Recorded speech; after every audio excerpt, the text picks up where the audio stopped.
How to fix the JavaScript range error, maximum call stack size exceeded. This error happens when you're working with a recursive function that never ends. I'll show you a proper recursive function so you know how to fix your improper recursive function. This factorial function is a recursive function that has three main attributes that work together to make sure it actually ends. If n is less than 2, return 1.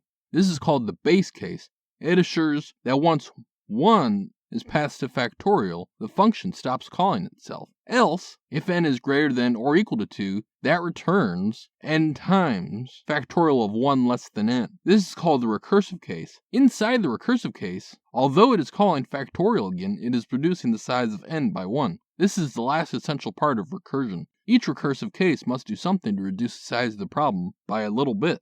To recap, to have a proper recursive function, you must have a base case, a recursive case, and reduce the size of the problem in the recursive case. This has been Jakubication. Like and subscribe to learn more.